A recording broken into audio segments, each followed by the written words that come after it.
Olá, alunos, boa tarde, tudo bem com vocês? Vamos para mais uma aula. Hoje nós vamos trabalhar o Buriti mais História do 5º ano e nós vamos falar um pouquinho sobre as pinturas rupestres, tá? Como as pessoas faziam para fazer registros em rochas. Aqui nessas imagens, de onde são essas imagens? Localizada no estado do Piauí, aqui no Brasil. Esse é o Parque Nacional Serra da Capivara. Ele é considerado um patrimônio mundial da humanidade. Então, a gente vai entender o porquê, tá?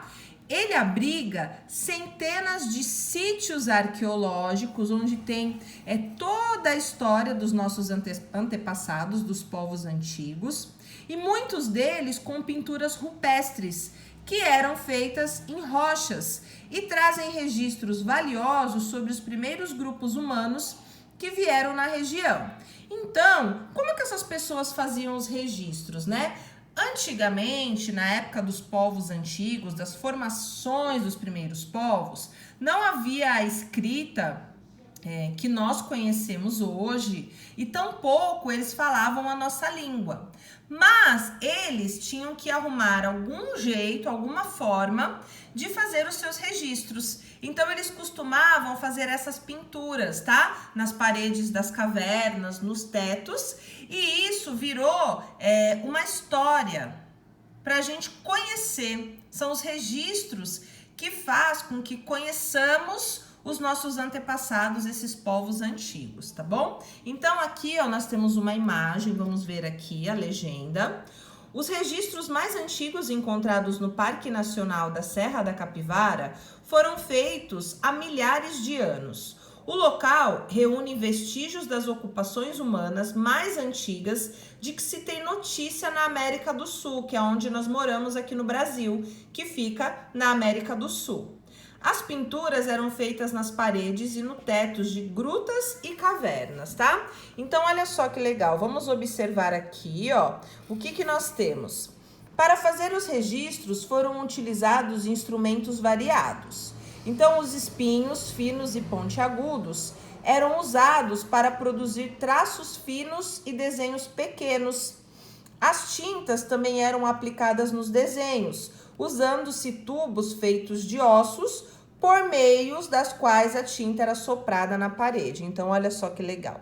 O que a gente consegue ver aqui? Aparentemente, são pessoas, Então, são os registros, as pinturas rupestres que eram deixadas, mas olha só o estado de conservação, porque isso foi desenhado há milhares de anos, né? Milhares mesmo, e ainda permanecem lá nesses sítios arqueológicos que são tombados pelo patrimônio. Aqui são as imagens do parque, fica lá no Piauí. Aqui nessa outra nós conseguimos ver dois animais, aparentemente parece ser a mãe, o filhote, e aqui, uma pessoa caçando, talvez. Nas pinturas encontradas no local, são representadas figuras humanas e de animais em cenas de caça, rituais, danças, batalhas e diversas atividades. Aqui nós temos uma outra, As tintas utilizadas nas pinturas eram produzidos com elementos retirados da própria natureza. Os mais antigos têm a cor vermelha, pois foram feitos com tintas à base de argila, rica em hematita, um mineral constituído de ferro. Então, olha só, aqui também nós conseguimos ver, pessoas, né, parecem que estão carregando aqui uma árvore, de repente representando colheita. Então, tudo eles registravam nas paredes das cavernas. E aqui nós temos também, mas aqui já é um outro tipo de tinta, Além das tintas de cor vermelha, são encontrados registros com tintas feitas de argila, contendo minerais que resultavam em cores como amarelo e branco. Em algumas pinturas também foram utilizados pigmentos feitos de carvão vegetal, que resultavam em traços na cor preta. Aqui também a gente consegue observar, né? Aparentemente são animais. Então, basicamente, o que representava essa pintura rupestre? Eram pessoas, animais, que representavam aí a caça, a colheita, os rituais que eles tinham, tá bom? Só para vocês conhecerem um pouquinho. Nós temos aqui duas perguntas mas não tem necessidade de responder essas aqui, tá bom?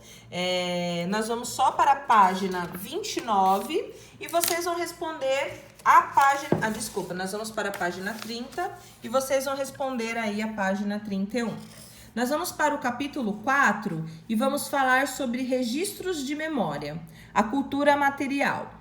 Os objetos do passado que foram preservados nos ajudam a compreender aspectos da vida cotidiana de vários povos, como eu disse para vocês, né? Não existia fotografia, câmera para a gente filmar, não tinha a escrita que nós temos hoje. Então, são alguns objetos e registros, né, do passado que fazem com que a gente consiga conhecer alguma coisa sobre a vida dos povos antepassados.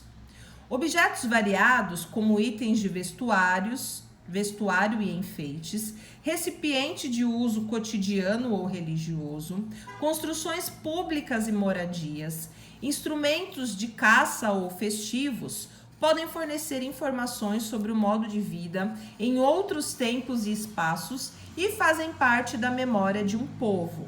Então, todos esses objetos encontrados nesses sítios arqueológicos, numa pesquisa de longos e longos anos, escavando, procurando por esses objetos do passado, fazem com que a gente conheça como era a cultura desses povos, né? Então, levam o nome de memória de um povo. Dá-se o nome de cultura material ao conjunto de objetos que dão significado às vidas das pessoas em diferentes momentos da história, conferindo-lhes a identidade. Então, nós vimos lá na idade da pedra lascada, no período paleolítico, depois no neolítico, né? Então, eles usavam ossos de animais, eles utilizavam pedras, eles utilizavam restos, né? As peles dos animais para fazer as roupas. Depois foi, ao longo do tempo, avançando, nós entramos no outro período, que aí as armas já eram outras, as ferramentas, as vestimentas. Depois nós entramos na idade dos metais e assim nós fomos evoluindo, tá bom? Então, esses objetos encontrados, eles formam a cultura material, né? Que é o conjunto de todos esses objetos para a gente conseguir saber qual foi o momento da história em que aconteceu ali, que aquele objeto fez parte. Elementos simbólicos também fazem parte dos objetos que são legados pelos povos. Vejamos um exemplo. Na cultura material dos antigos egípcios, existem muitas representações de gatos, olha que interessante, porque esses animais eram considerados sagrados, tendo alguns até sido mumificados. Nós vamos ler depois na legenda o significado. Considerado uma divindade, o gato ele representava a fertilidade. Então, para esse povo aqui, ó, dos antigos egípcios, os gatos eles eram sagrados. Então, muitas casas, muitos lugares tinham imagens de gatos em suas residências, porque representava a fertilidade. A representação do gato como um símbolo religioso pode ser explicada como uma referência a um animal que fazia parte, desculpe, cadê aqui? Me perdi, aqui achei, do cotidiano dos egípcios. Os elementos simbólicos também podem se relacionar com a vida concreta, ou seja, com as práticas do dia a dia das pessoas. Então, nós vimos alguns momentos. O que nós temos aqui, ó? Enfeites para cabelo, brincos e colares de cerca de 4.500 anos, usados por rainha da cidade de Ur, na Mesopotâmia. Não sei se é Ur ou é Ur, né? Na Mesopotâmia, tá? Então, olha só. O que eles usavam antigamente, dá pra gente definir um período aí da nossa história. E a mesma coisa aqui, ó, nós temos a estátua egípcia de bronze, representando uma gata amamentando seus filhotes de cerca de 2.500 anos atrás. Olha só que legal. Aqui no nosso glossário, nós temos o significado de mumificar, que é o processo empregado pelos egípcios na antiguidade para preservar os corpos após a morte. Então, o gatinho morria, tinha esse processo de mumificação e o corpo, ele não entrava em decomposição. Então, podia-se ficar ali com a imagem do gatinho mumificado.